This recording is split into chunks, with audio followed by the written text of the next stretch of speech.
ዓለማችን በታሪኳ አይታው የማታውቀው ትልቅ የሽግግር አፋፍ ላይ ትገኛለች። ትላንት ጋዜጠኝነት ማለት በእግር ተጉዞ አቧራ ለብሶ የሰዎችን አይን እያዩ እውነትን የመፈለግና የማድረስ ጥልቅና ፈታኝ ጥበብ ነበር። ዛሬ ግን አንድ ጥያቄ የሁላችንንም የዜና ክፍሎች እያንኳኳ ነው። ሰው ሰራሽ አስተውሎት ወይም ኤአይ ብዕራችንን ሊነጥቀን መጥቷል ወይስ ሌላ ተጨማሪ ክንፍ ሊሆነን? ይህ ጥያቄ የቴክኖሎጂ ብቻ ሳይሆን የእውነትና የሰብአዊነት ህልውና ጥያቄ ሆኗል። በአንድ በኩል የዲጂታል ዓለምን ስልተ ቀመር ወይም አልጎሪዝም የተቆጣጠሩት የይዘት ፈጣሪዎች ወይም ኮንተንት ክሪኤተርስ ኢንጌጅመንት ወይም ማሳተፍ በሚባል ስሌት ዜናን ወደ መዝናኛ እየቀየሩት ነው። በሌላ በኩል ደግሞ በስነ ምግባርና በተጠያቂነት የታጠረው ጋዜጠኛ ከኢኮኖሚ ጫናና ከቴክኖሎጂ ግስጋሴ ጋር እየታገለ ይገኛል። ዛሬ ጋዜጠኛ መሆን ማለት በተቋም ድንበር ውስጥ መታጠር ሳይሆን የራስን ድምፅ በዲጂታል ሰማይ ላይ ማስተጋባት እየሆነ መጥቷል። በአንድ እጃችን ማይክራፎን፣ በሌላኛው እጃችን ደግሞ ስማርትፎን ይዘን በሁለት ዓለማት መካከል የምናደርገው ሽግግር ወዴት እያመራን ነው? በሚዲያው ዓለም እጅግ የተከበረ ስም ያላቸው ግን ደግሞ ለቴክኖሎጂ ሩቅ የሆኑ ደፋርና እውነት ፈላጊ ጋዜጠኞች የድህረ ካሜራና የድህረ ሪከርደር ዘመን እንዴት ያስተናግዳቸዋል? ኤአይ ቃላትን ያደራጃል፣ መረጃን ያገላብጣል። ምናልባትም ከኛ በላቀ ፍጥነት ዜና ያመርት ይሆናል። ነገር ግን ኤአይ ጦርነት ባለበት ስፍራ ሄዶ አቧራውን አይቀምስም። የተበደሉ ሰዎችን እንባም አይቶ አያለቅስም።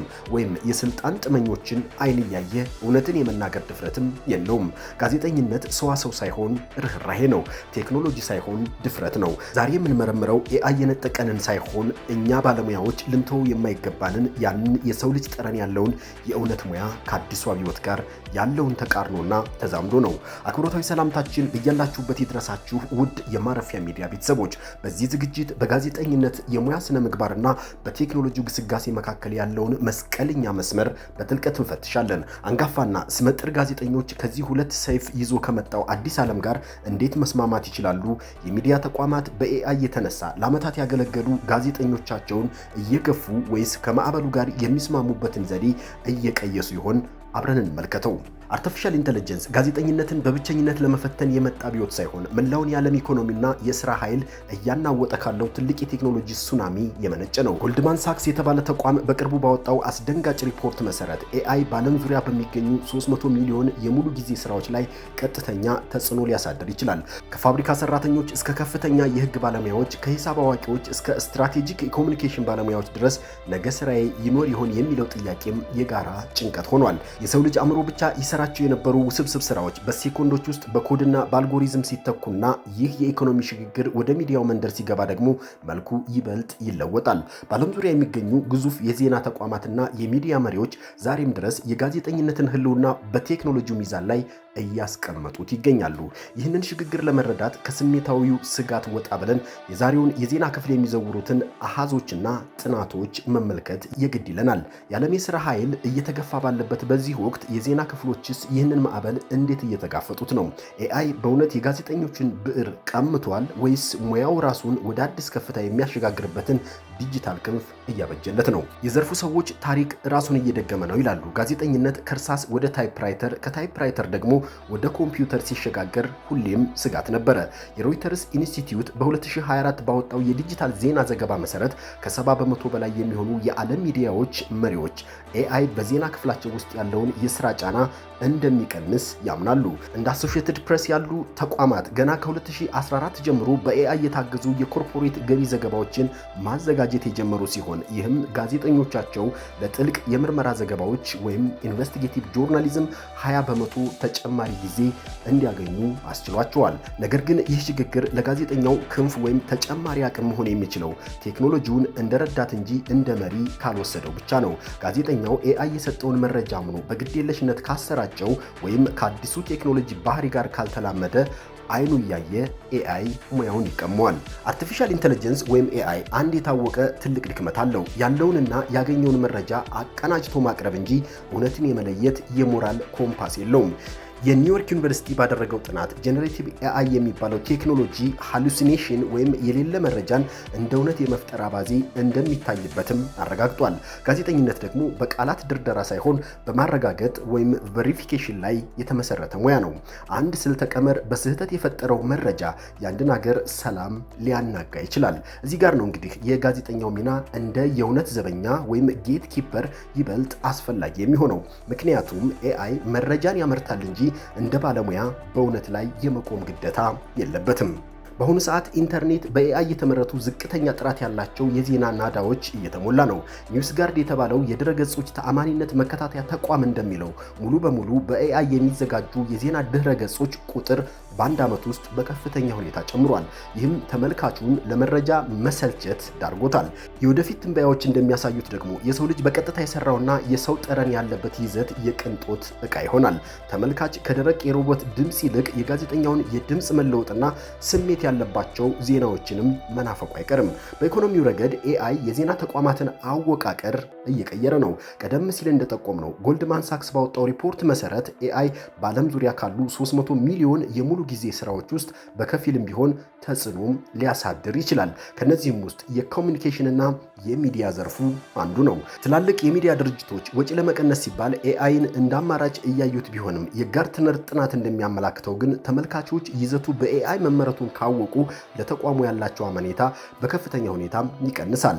ይህ የሚያሳየው ኤአይ ለጋዜጠኛው ክንፍ የሚሆነው ለምርምር ሲውል እንጂ ጋዜጠኛውን ለመተካት ሲታሰብ አለመሆኑን ነው። የወደፊቱ ጋዜጠኝነት በሰውና በኤአይ መካከል በሚደረግ ውል ላይ የተመሰረተ ይሆናል።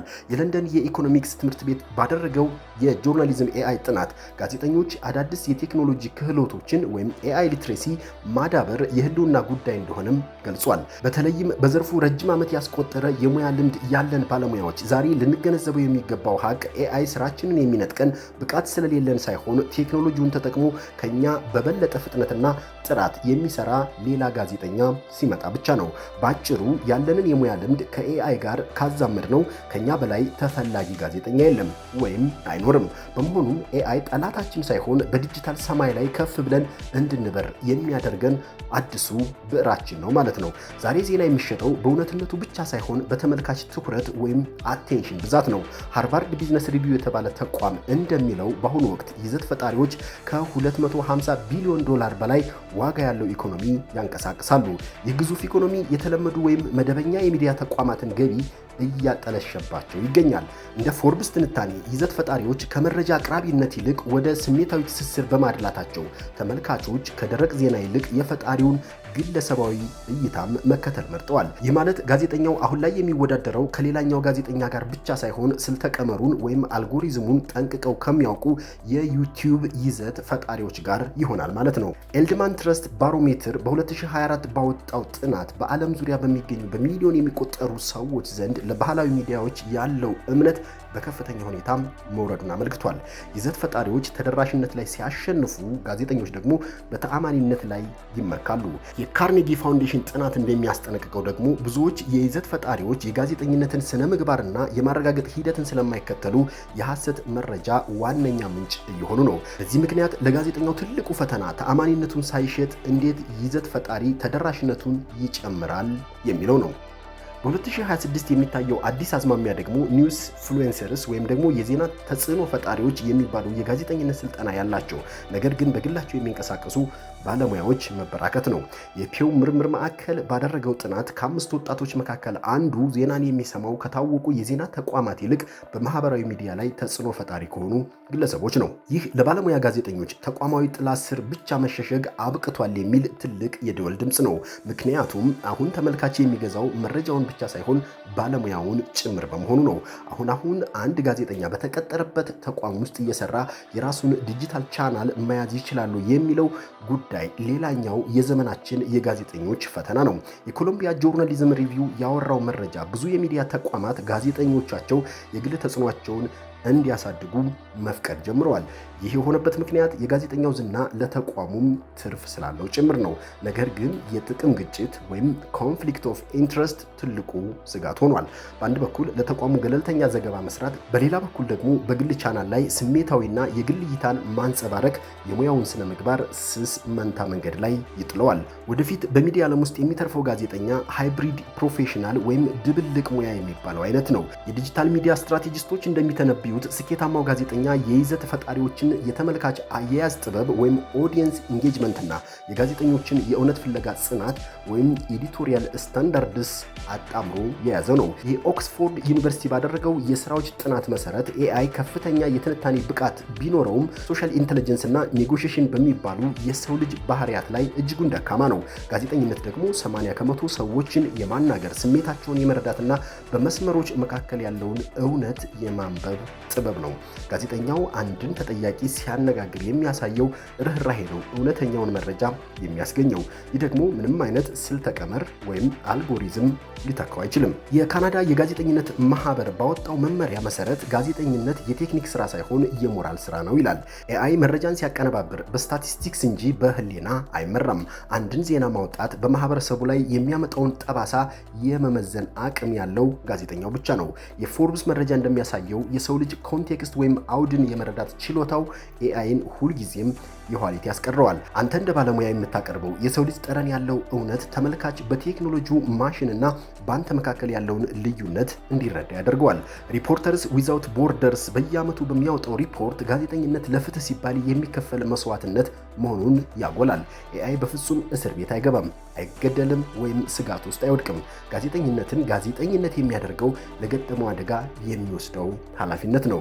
ይህም በደምና በእንባ የሚጻፍ ታሪክ በኤአይ ሊተካም አይችልም ማለት ነው። በጥቅሉ አሁን የምንገኝበት ወቅት የጋዜጠኝነትን ሞት በምናይበት ሳይሆን አዲስ ልደቱን በምናከብርበት አፋፍ ላይ ነው።